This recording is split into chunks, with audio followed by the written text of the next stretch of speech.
Hi there, I'm Lindsey Lusher Shute. I'm the CEO and co-founder of GrownBy. I am also, and Farm Generations Cooperative, and I'm also a farmer at Hardy Roots Farm.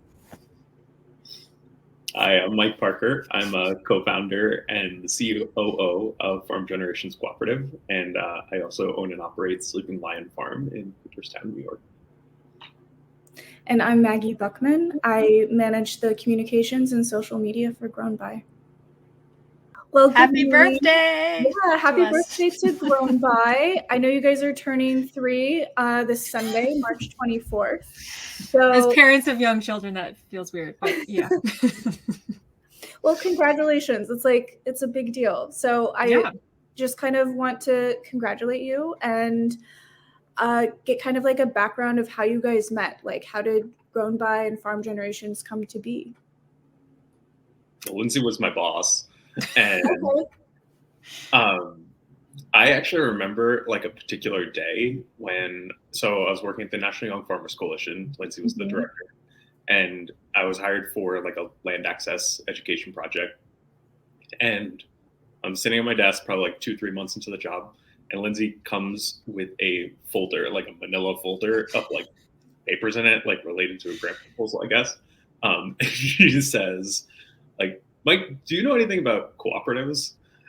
Or like, do you want to learn about cooperatives? It was something like that. I'm just like, not really, but I'm interested. And like, puts the thing on my desk. And then it was like, then I started learning about cooperatives. And that was like, I don't know, like 5-6 years ago now.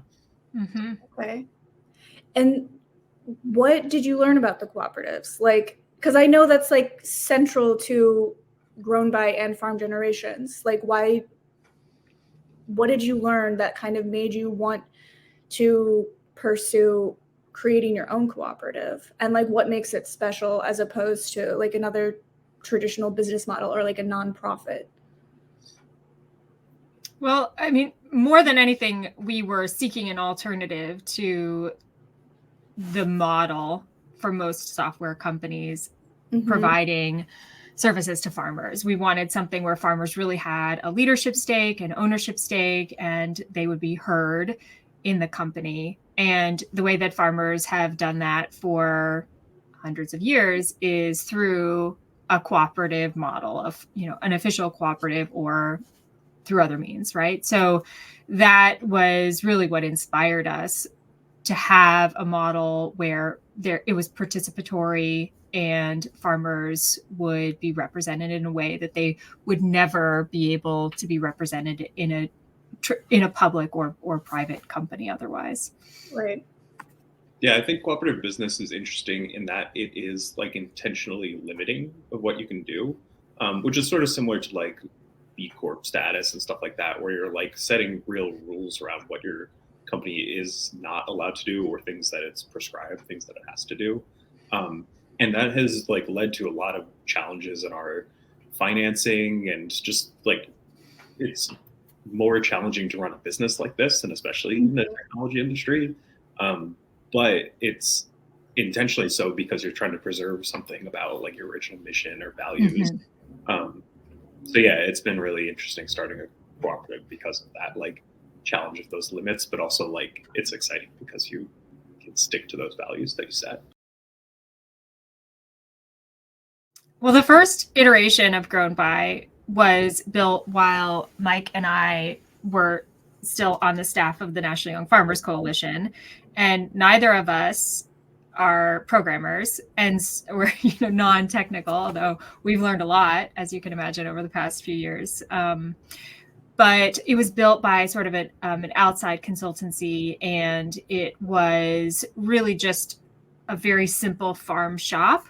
And you would go to one farm shop and another farm shop, but it wasn't a platform. It wasn't a marketplace. And a couple big changes that we have been able to make along the way. One is that we now have our own team of engineers that are part of the company. That was a big shift and a really important one for us. And the software itself has gone from individual storefronts to now what is a platform, right? Where you as a shopper can go to the app and find any local farm nearby, as opposed to exclusively being in one farm shop or another. And the advantage is that farmers do share customers. There's no question about that. Somebody goes to the farmer's market and they go from shop to shop to shop. And there's recognition that we all benefit when the consumer's experience is easier, right? A shopper has one GrownBy account and they can shop from any farm. So that was the major change that we made, just sort of opening it up, really fronting the aspect of GrownBy that is all about the marketplace, all about community, all about, we're all in this together. As shoppers, you can not just support one farm, but you can support this community of farms through the single app.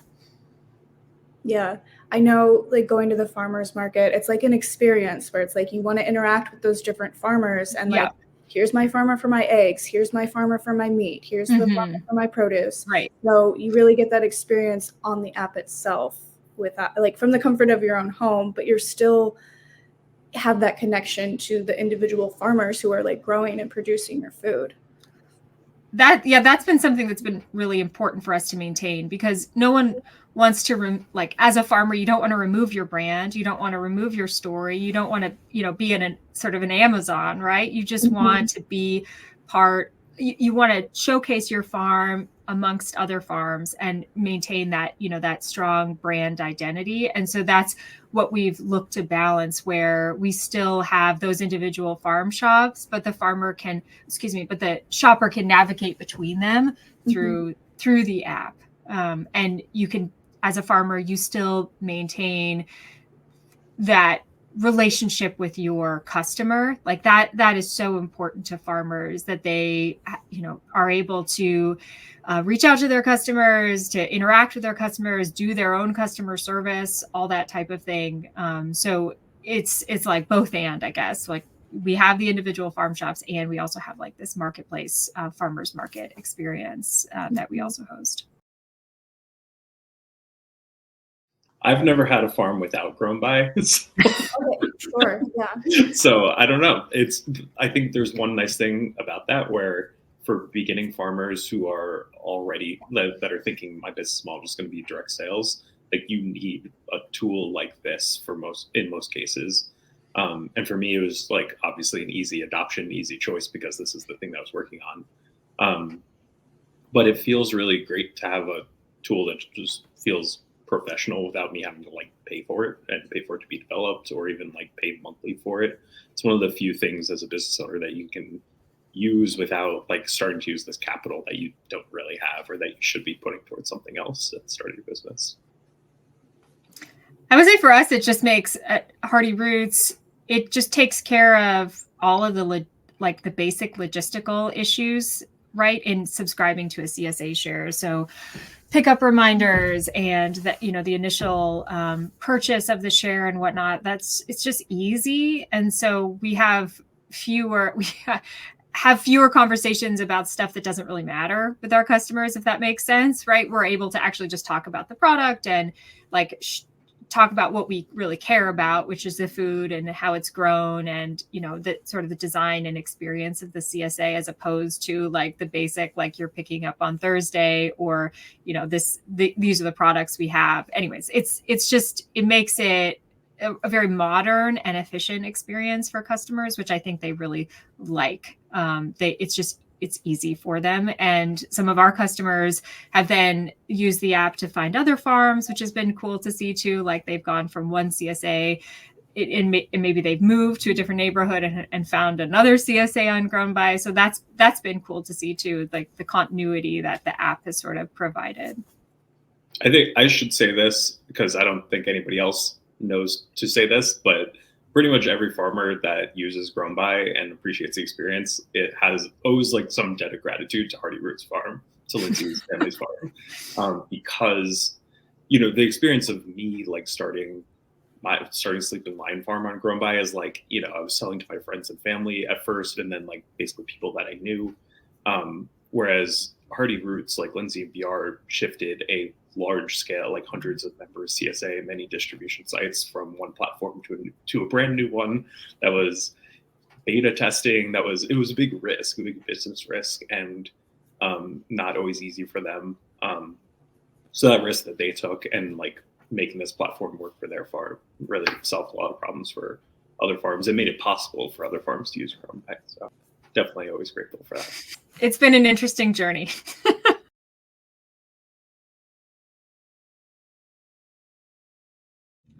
Well, food security has always been one of the priorities of our farmers to outside of GrownBy, right? Like so many of the farms that participate in the app, in the marketplace, like they are in it because they care very deeply about their community, and that figuring out how to make a CSA share or their farm products accessible to everyone is sort of like an embedded value, I would say. And whether the app has supported it or not, it's just been something that we've always wanted to do and do better. So in 2019, there was this pilot program to do Snap Online. And immediately we said, we want to be part of that pilot program. But it was only the biggest retailers in the United States that were actually part of that program to begin with. And so that is how the program was designed, around the needs and the technical capacity of like Walmart, for example. And so as a smaller company working with many different small retailer farms across the country, it is still a learning curve to figure out how we can get those farms onboarded with Snap Online as quickly as possible when the model was not really built for that small sort of mom and pop business. It was built for like a massive corporate entity. So that it has brought up a number of challenges. And we have a lot of great partners at USDA and at this organization MarketLink who have been very helpful in trying to break through those in an effort to get local food to more people. Yeah, both of our experience prior to this was at the National Young Farmers Coalition, and it's just we're both like very influenced by the kind of farmers that we were organizing and teaching, working with there. And it's been my experience that working with like first generation farmers, young farmers, especially diversified direct marketing farmers, that they usually have two motivations for wanting to farm. And one of them is trying to feed their community, like affordable, nutritious food. And the other is around environmental sustainability goals. And often both of those things. So it just seemed like with GrownBy, if we were going to be this platform that was really for those kinds of producers and helping those kinds of producers with marketing, this was sort of an essential tool that they would need to have if they're running kind of businesses with, delivery models, multiple distribution points, the kind of things that make hard to do to fit into like brick and mortar systems like EBT terminals. Like they needed a tool like this to make it happen.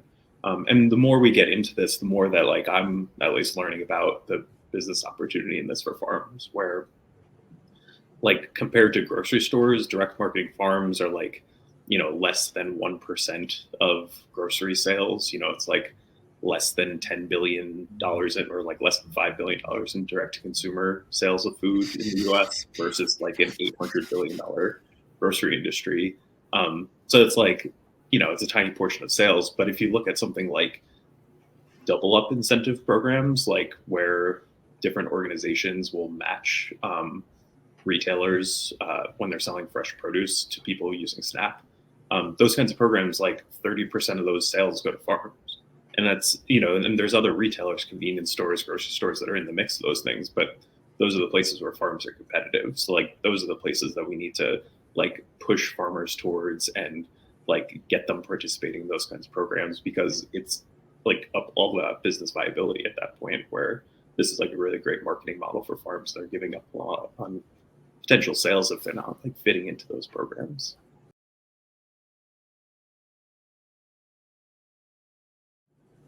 And that's what we're trying to do every day, right? Yeah. We're just trying to make it easier, for one thing, that it can be as convenient and in fact more affordable to shop from a local farm. So that the convenience part is obviously where we're focusing a lot right now, to order ahead of time, to have a subscription from a farm. Some of the farms on GrownBy deliver right to your house. So there's really nothing more convenient than that, right? And also to think about farmers markets and wholesale. Like there's a lot of opportunities for GrownBy in the future to even make things more convenient. So that's really where we're focusing our efforts as a cooperative, to smooth that out, to make it just the most modern and innovative shopping experience that we can possibly achieve on behalf of all of these small producers.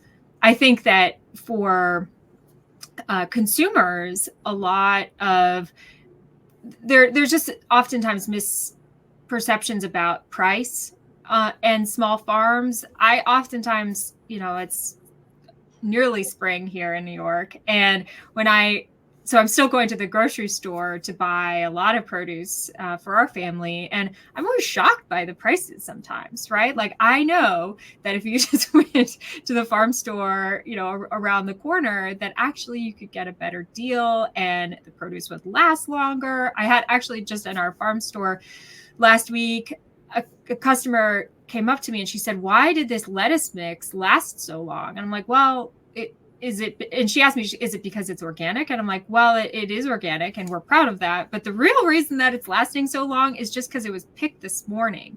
And so I think that the more customers and shoppers sort of understand the value in local food, nutritional value, but also just like value in terms of a price, then we'll have more consumers just comfortable with shopping local because they understand that better.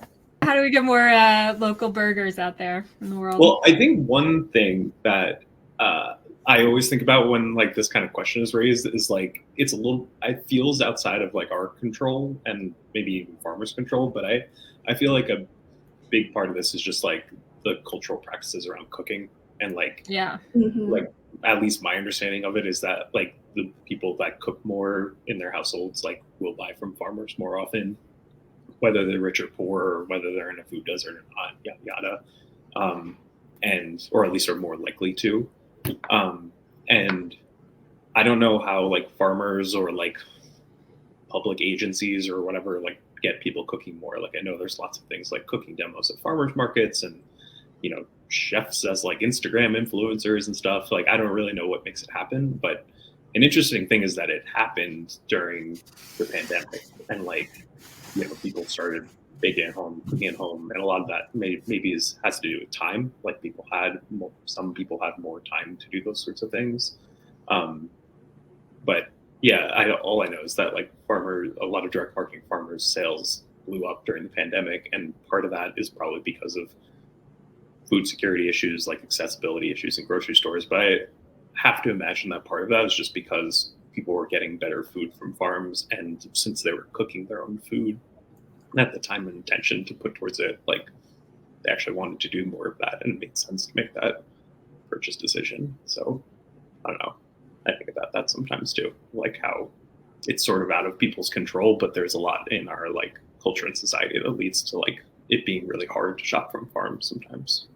There are more and more farms that are also focused on solving that issue to some extent, right? With having pre-chopped vegetables, or they're making turkey pot pies, or sort of ready to eat meals, because it is true that when you have two parents perhaps that are both working full-time jobs, and then at the end of the day taking care of kids and also like cooking, it's a lot. And so parents on weeknights oftentimes are seeking out those shortcuts, and we are seeing more farms sort of lean into that and figure out how do they sort of make it easier to offer their products in a format that is just something you can throw in the oven, or it's a pre-made soup, or sort of a value-added product that creates some shortcuts for really busy people. Which is a hard thing, again, to like ask of a farmer. Like I've been with my farm, I'm going in the direction of like focusing on a value-added product or series of products, like for marketing my beef. And it's not a farm business at that point. And when I used to do more farmer training, I used to try to put that in a lot of people's heads is that often, depending on the kind of farm that you are, you might be writing a business plan for a food business, and your competitors are like restaurants or other kinds of food service establishments, not like other agricultural producers or something. So I always also like struggle to like tell a farmer who's already doing like their own bookkeeping and their own production and their own marketing, be like, okay, now you have to figure out like food industry regulations to get like a product marketed, and then figure out how to like deal with grocery store like CPG sales. It's like a whole new world that you're asking to put on farmers. So I think that's one thing, I guess, to like bridge into another thing that we're working on.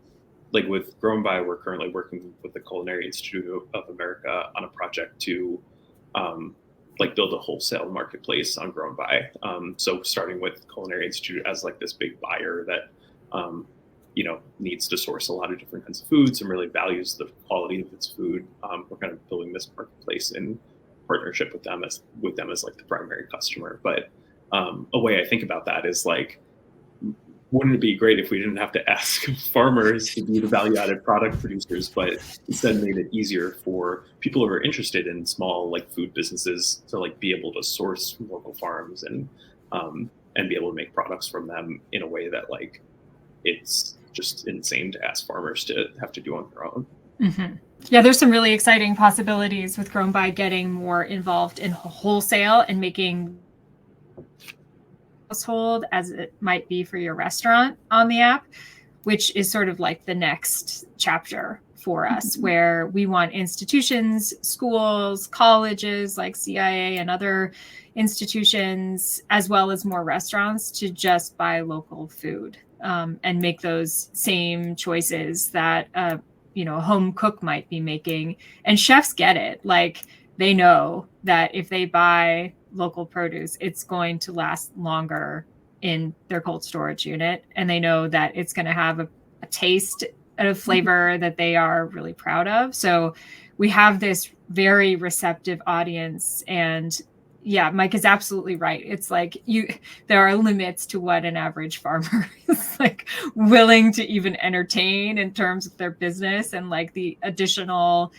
work that is required and regulatory burdens that they are, willing to sort of deal with. And really that when you start cutting up vegetables, it begins, right? Like that it puts you in another food safety category. Mm-hmm. So being partners with chefs that have commercial kitchens and are like ready to go to make beautiful things with farm produce is a really exciting area that we're like, very much ready for. Well, when we started GrownBy, one of the reasons we wanted to build this technology, other than the fact that we wanted it to be owned by farmers as like a foundational aspect, was that we wanted to make managing a farm easier.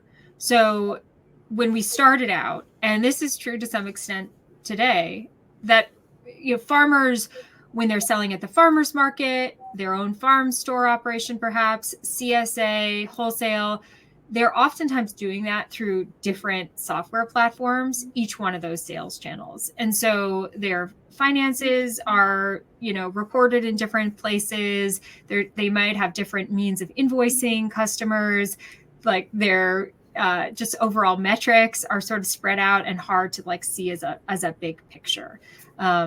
So what we have been trying to do, and are really making some exciting leaps in the year ahead with wholesale, is to bring more of those sales channels together. So ultimately, our goal is that you can use GrownBy for everything on your farm. You have one software system with a company that you trust, that's run by farmers who know what the heck they're doing, that can be used for all aspects of running a direct-to-consumer farm or a farm-to-chef, farm-to-table type of operation.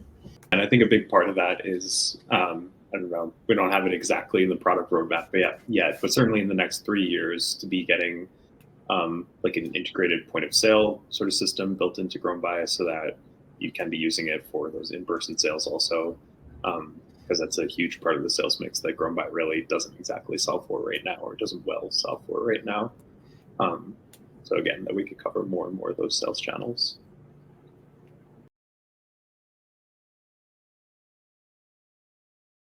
One of the things that we should definitely add to this conversation is just recognition of the role of our CTO, Ravikumar Ramanathan, in the growth and development of GrownBy. When we started at Young Farmers Coalition on this journey of building a tech company without really having any experience in building a tech company, we started with a group of consultants who were really helpful and excited about what we were doing and embraced the challenge, but we realized there was significant limitations in that approach of not having an internal team.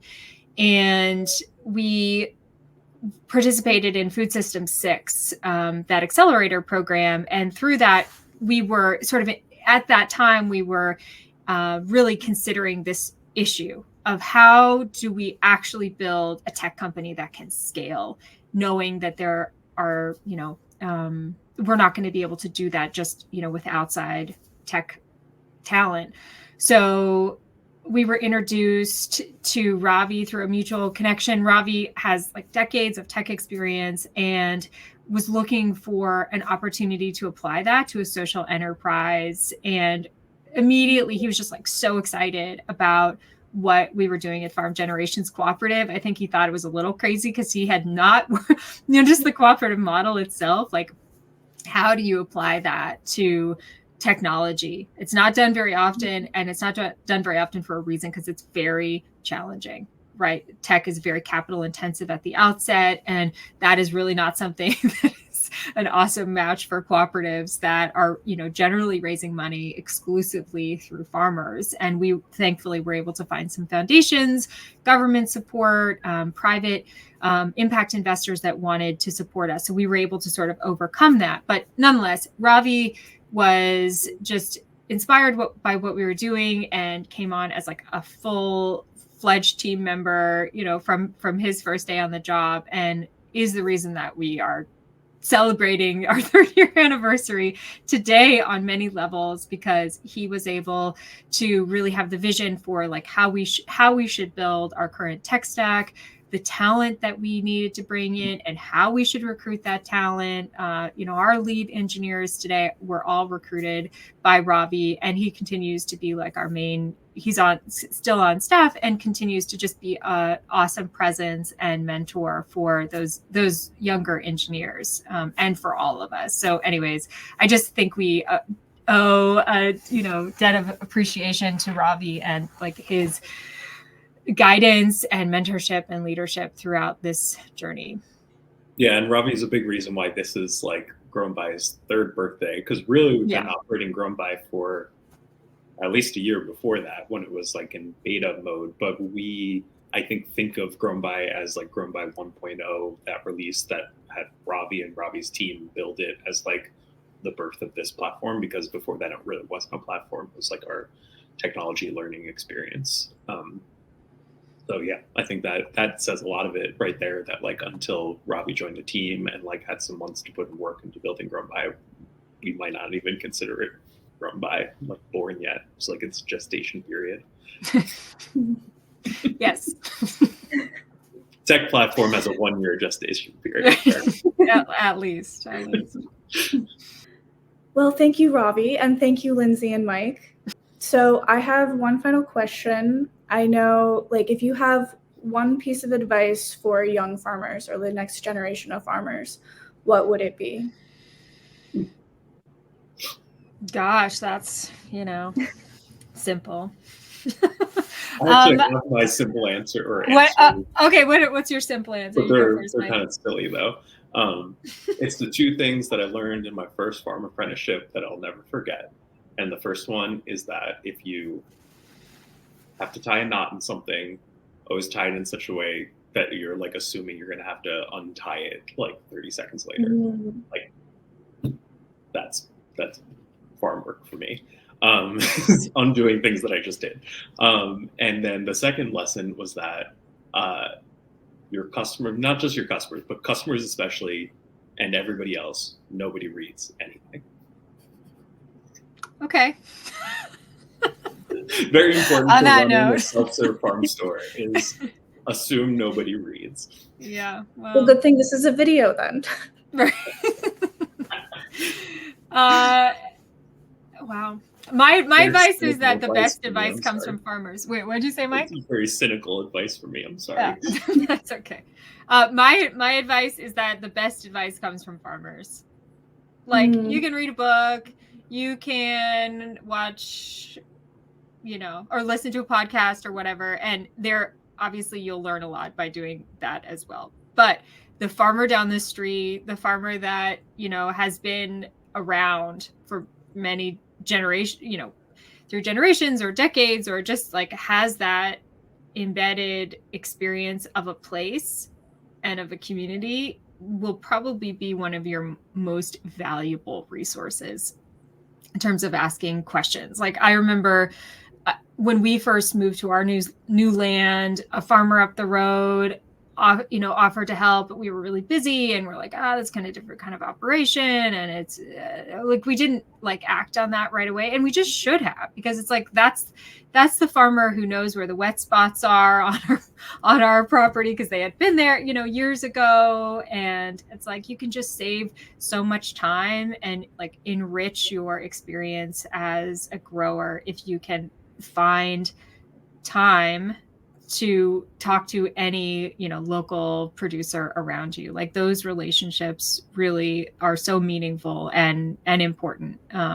So yeah, I think that like some new growers come into agriculture feeling like, I'm doing something so new and so different than anybody before me. And they may be, right? They may be, and hopefully they are adding to what agriculture is doing and improving the practices and improving, how agriculture is overall. But they're also building from obviously the history of farmers locally and across the world. And it's so important to recognize that and to make space for those people in your life.